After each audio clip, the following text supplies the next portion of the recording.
You're listening to The Fool and the Philosopher with Cameron and Connor.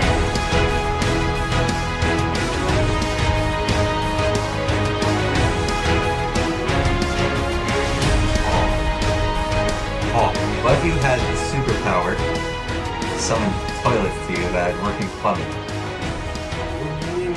Yes. And like a little shelter around them? Kind of lame, but Kind of lame. yeah. But, I mean, it would be useful. But I'd rather have like a cooler power. But I mean, Would you rather have a cooler power? I think utility powers are pretty decent. yeah, but that's not even very good utility power because you can just go in the woods. Like you don't need a toilet and Yeah, but what if you're like in the middle of a city and you can't find a public washroom? Boom! You summon yourself your TARDIS bathroom. but it's, you sit inside. I know what you're saying. You're like in Victorian England and you're like, it's like, oh, I say, Sir Connorbold, what if you had a power? And you're like, oh, well, what if you had, you could be walking along and boom, there's your sink with all your makeup and you could just readjust your face and put on a fresh wig whenever you liked. And it's just the most, like, genteel sort of, like, oh, I don't want to touch nature, so I'll have, like, a porcelain summoning power. It's... like, you're not living unless you wipe your butt with moss. I disagree.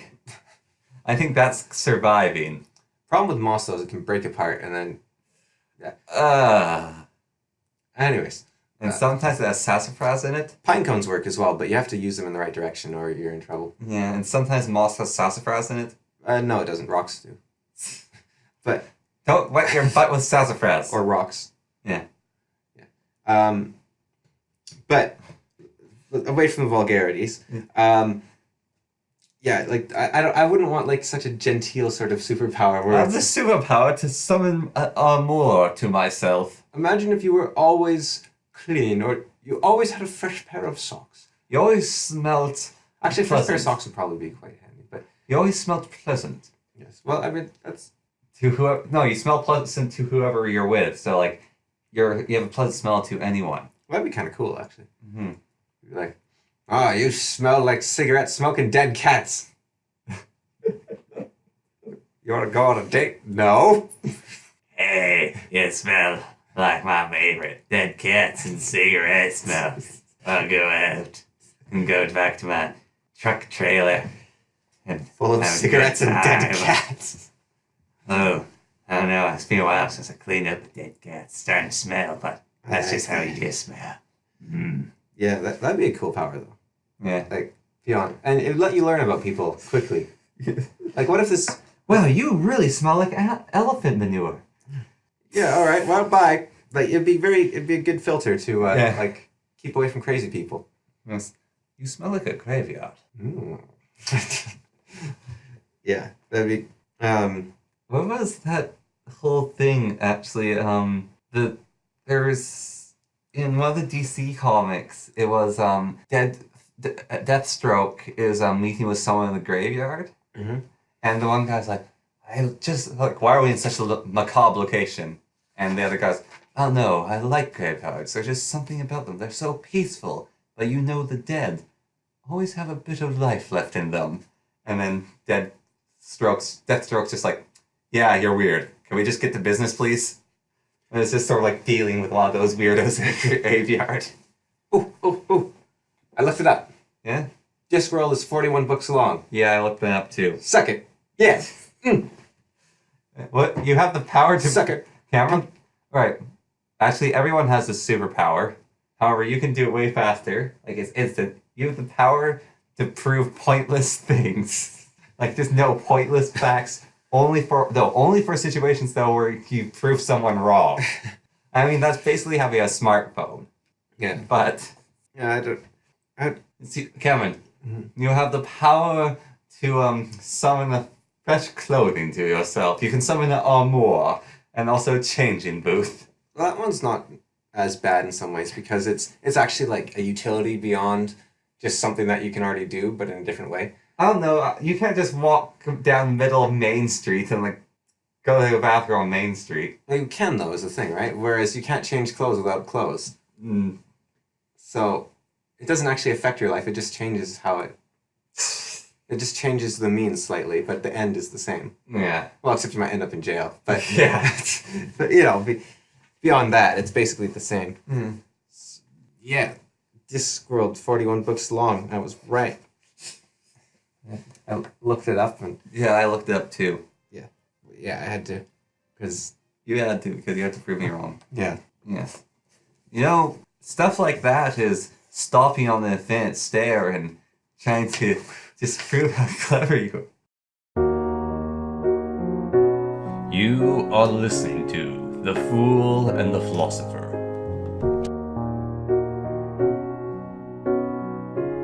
So can we go back to magic? Sure, like, it's a card game that I'm addicted to. However, I think I've shifted the addiction. By playing online? Yes, because So you you get can spend money faster No, you get the cards for free. until it slows down, and then you keep the high going. You start spending all your earnings, and then taking out loans, selling your cat. You're selling your dead cat and your cigarette ash. Yeah. So magic, right? Yeah. It's very quantum, but Your statement is meaningless. no, it's quantum. Quantum. So, you want to talk about Legend of Zelda? No, I want to talk about magic. No, we already did that. I just said everything No. you need to ever know about magic in the most meaningful way possible. I had like the most meaning possible, Right. In the least. But for those of us that aren't as clever as you, like we gotta slow down a bit. All right. Quantum. No, we gotta use like smaller words, Quantum. like smaller ones. Quantum. No, that's the same word. No. Quantum. Right. So, I was thinking about like magic in books, right? Yeah. I think probably Brandon Sanderson has these laws of magic, but it makes it so his magic isn't magic; it's just physics. I think. Sometimes. And I think what he's trying to do is, well, you don't know them, they're magic. yeah, And then he reveals them and they become physics. I think his is more discovery of physics. It's like, look. yeah. But see, the thing is, like, I think that's how he's writing them, though. like I can with a magic powder light it on fire and create air. I can, with a magic power, stick at my nose and get tons of energy and become really happy. Exactly. Or I can put a salve on a burn that will make it heal faster, or cure dementia using liquid from a well that's located in Epsom, or Epson? Yeah. because like sheep that drunk from a certain well were cured of their blindness Yeah. and pains Yeah. because of the Epsom salts in the water, Yeah. and so that already exists. So Why don't we use Epsom salts anymore? we do. Because, like, I remember listening to that whole story about the guy, It's just lead poison is not as common. the vet Yeah, who went around and James like, Harriet. Yeah, James Harriet, and he's always like administering Epsom salt to people and pets. Yeah, well, because it cures lead poisoning, I think, Ah. and it accelerates healing, which is fascinating. There used to be this temple in Delphi, I think, where the oracle was possibly, and around it were these great slabs of Epsom, and people would like go to the temple to get slabs of Epsom to like create their own healing potions. Didn't that Like Epsom salts makes you Wolverine. Like you drink it, your wounds heal faster. really? Yeah, like twice as fast or something. Wow. Which is like it takes a month instead of 2 months, but Didn't that oracle though also like inhale mercury fumes to see the future? maybe, or she was just insane. No, but I'm pretty sure like there's this one oracle that would like sit over a brazier and like breathe in like the flames from a volcano. Oh, sorry, no, this is where is that called? Pompeii. The Oracle of Pompeii. In her temple, she sat. it was on a crack in the. Yeah, it's on a crack with just sulfur pouring up into her face. Yeah, but the most famous oracle, might be the Oracle of Delphi. I don't know if that was the only one or whatever, but she was famous for saying completely true statements that were dumb. It was like, "Should I go to war?" It's like, "If you go to war, an army shall be victorious." And then he lost, and she's, "Told you." It's like, Second. hey, Oh, yeah, got him. Oracle Delphine's just like a YouTube prankster before YouTube was around. Like, today we're gonna prank a guy and make him think he'll win the battle. It's gonna be sick. Come on, fam, watch this. Yeah, But And then he's like, we lost. Ah! so Brandon Sanderson isn't actually doing magic. He's doing physics before we understood physics. Yeah. So I don't think he should call his stuff laws of magic because he doesn't have magic in his books. Well, he has air on the side of awesome, though. Yeah, but he betrayed me in his latest book as well because he said you have to always follow the rules, and he broke all the rules, and The rules were meant to be broken. and so he He didn't break the rules. It's just rules he hadn't revealed yet. yeah, but if he hasn't revealed the rules, then the whole point of his laws of magic is thrown out the window, because it means that you can always just pull something else out, like because his whole point. Well, maybe he's already writ all the limits, and so he knows them, but we don't. Yeah, but it's about the reader that he does it. Mm-hmm. I don't know. I thought it was really awesome, and a lot of people agree with me. It's really awesome. Yeah, but I just feel betrayed, but man. you're wrong because No, I'm not wrong. no, because Brandon Sanderson says you have to always. The cool thing isn't the magic; it's the use of the magic. Whereas in this case, the magic was meant to be the cool thing. So Brandon Sanderson broke his own rule. No, he was erring on the side of awesome. By like a factor of like 100. Yeah, because it was really awesome. Yeah, but he broke his rules. And that would be okay if his series was about metaphorical magic. Like in Dresden Files, when Dresden needs to cast a spell and he's out of nothing, he's been beaten up And horribly. he reaches deep. He reaches deep himself. into himself and he looks for... Because magic is emotion, which means that as long as you have emotions left, you can cast magic, basically. And so he'll look at anger and hurt and sadness and he'll put them into his spells. And so there's always something. Or he can, like, take the... Pain of he can, like, 1,000. redirect a thunderstorm. Yeah. Because it's all energy. So he can redirect the energy of a thunderstorm. So his stuff is still clever, but it's metaphorical because it's like, wait, there's energy in fire. I'll draw the energy from the fire. I'll draw the energy from the thunderstorm, which actually means Dresden, if you thought about it, probably has infinite power. Yeah. But he, There's only so much that can go through him, though. It's also sort of because he's like a conduit, and Yeah. like because there's a part where he's getting cursed, and he's able to redirect the curse a few times by channeling it through himself. But then the curse is strong enough that he can't. Yeah. Um, Well, here's the thing. What are they called? What the guy who broke the rule you came up with? Brandon Sanderson. No, the character in the book, Dalinar. Yeah, What was his position called?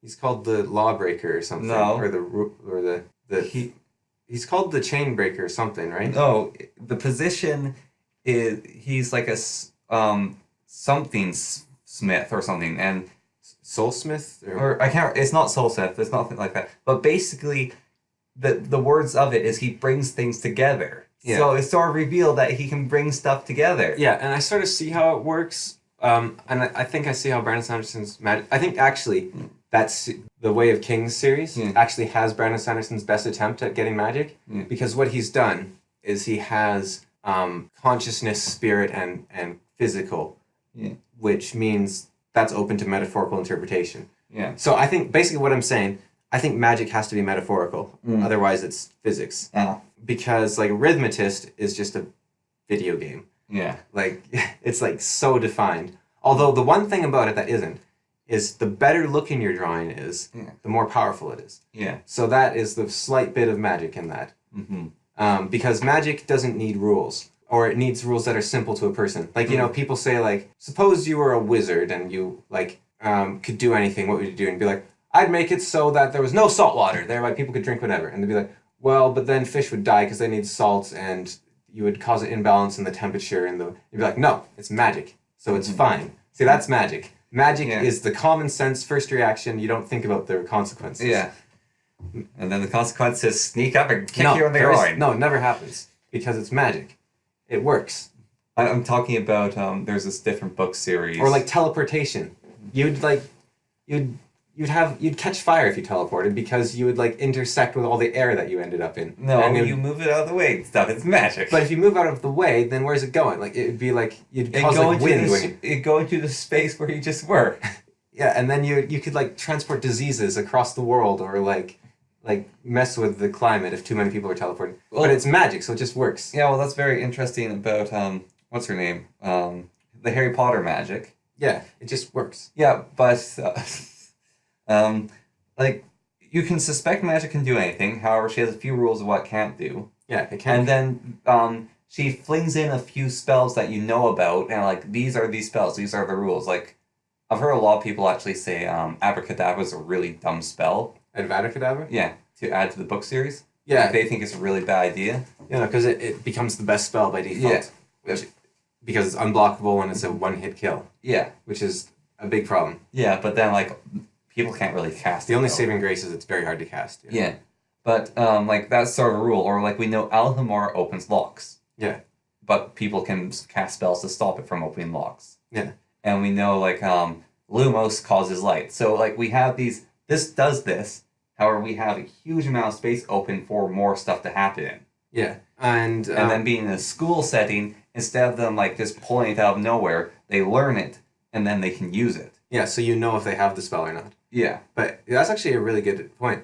That's the thing about Harry Potter is it's so well written. Yeah, well, It's like- they learn it in school. That's why and it's then so popular. they learn it in school, or they learn it in conditions where it's fine and sort of fun for them to learn it. Yeah. And And then then they use it. So it means that you have Brandon Sanderson's laws where they're not going to suddenly do something that's impossible. Like Hermione's not going to go, actually, I invented the spell that can block a Avada-Kedavra. I just used it to block a Avada-Kedavra. It's like- haha. Oh no, a basilisk. Well, good thing I know the basilisk disintegration spell that I just made up. Yeah. Bam. Or it's like, we learned this in school. It's like, you see them learn every spell. Mhm. So it's still clever, but magic has infinite possibilities still. Yeah. So that's actually amazing. That's a good point that you're talking And about. then with the battle in the book, which I think is one of the best written battles I think I've ever read, which he did a very good job of Dumbledore versus Voldemort, Yeah.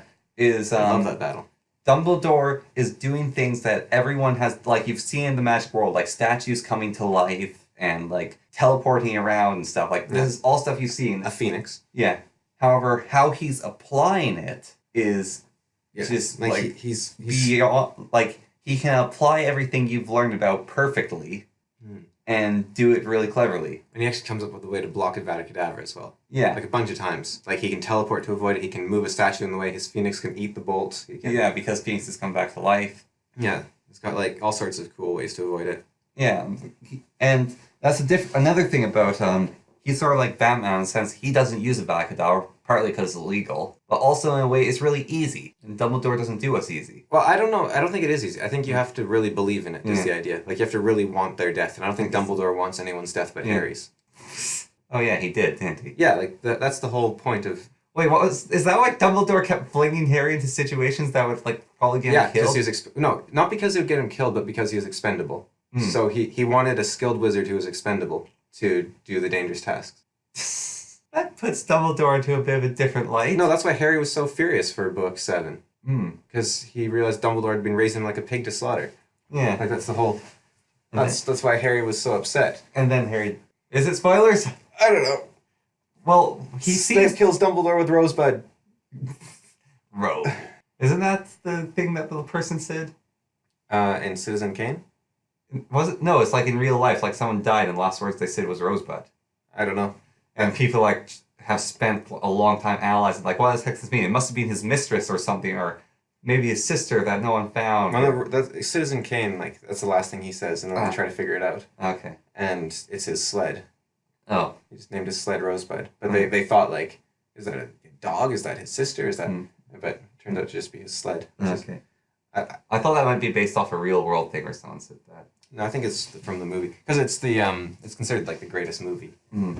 Or, well, I mean, if you look at IMDb, then The Godfather is or something. And if you look at most grossing, it's Gone with the Wind. Is it? Yep, with Oh. accounting inflation, that is the best movie ever. It's the best movie ever. I don't care. What? Oh, frankly, you don't give a damn?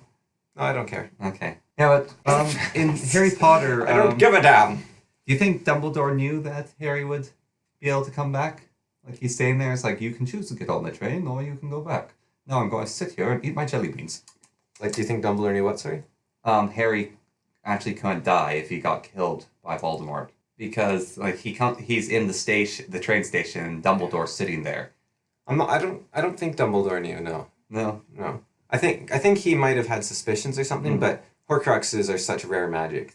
They're such rare magic, and one guy makes 7 of them. Like the only real expert on them was what, Slughorn or something? And Voldemort. And Voldemort. And neither of them knew much. Hmm. So Slughorn made 3? Slughorn didn't make any. Oh. How do you know about them? Because he's a teacher. Huh. I don't remember, like, he was the one Voldemort asked about the Horcruxes. He was like, Professor, tell me about Horcruxes. And he's like, no! And then... You involves putting your soul... But then he's like, oh, I just wanted to know. And he's like, oh, if you're curious, then... Yeah. You put your soul into objects, such as a herring sandwich. Could you do more than one? He's like, don't talk to me of that boy. Yeah, that sort of thing. Yeah. But yeah, I think possibly the best... So Harry Potter, yeah, I didn't think it really good, except for Avada Kedavra. Yeah. But even then, it's sort of like in the Dresden Files, actually, how doing dark magic isn't possible because magic's only something you believe in. Yeah, so well, you have to believe it's right. Even, like, Bellatrix, like, super evil witch. Yeah, and Really horrible. And when she's fighting Sirius Black, and she's having a huge amount of difficulty fighting him, she doesn't use Avada Kedavra. Yeah. Because she can't. Or she can't use it fast enough for a duel. Yeah. Because I think it might be that it's like a spell you have to like, whew, here we go, Avada Kedavra. Whereas Voldemort is just so insane. He's so insanely evil and powerful that, but he can't even do it silently. Like most spells, wizards can do silently. Oh, Like- really? Right. Like the skilled wizards can do most spells silently. Yeah. But Voldemort always says Avada Kedavra out loud, so it's probably really hard to cast. Yeah. So it might not even be the worst thing still. Mm-hmm. Because like during all the duels, you have like both sides not using it. Yeah. And so there's that. Mm-hmm. Well, maybe it's like well, exactly. It's like Avada Kedavra, like that amount of syllables, right? Yeah. And as you're saying that, someone yells, Expelliarmus! And then your wand goes, boo, boo, boo, boo, up your hand. And you can't, like, cast a counter spell or anything in that time. Protego! What's What's the shield spell? Protego. Protego, yeah, that's right. Protego. Protego! Protego. Oh, that Harry Potter game was great. You didn't use Protego in that one, though. You used some weird thing, didn't you? Yeah. Rictum Sempra. No, not that one. Rictum Sempra. Isn't that the spell that you use to kill monsters? Like every single monster in that video game gets beaten by can't Rictum remember. Sempra. That's like the... Oh, those Harry Potter games are great. Well, actually, so is an interesting thing is some friends and I were looking at it, and I think you said this as well, but like the second game has the best graphics. Yeah. The third game they get worse and worse. Yeah, because they give up on cartoony and they don't do well on the realism. Yeah. Yeah. And Thank you for listening to this digested version of The Fool and the Philosopher. More of this podcast is available on YouTube.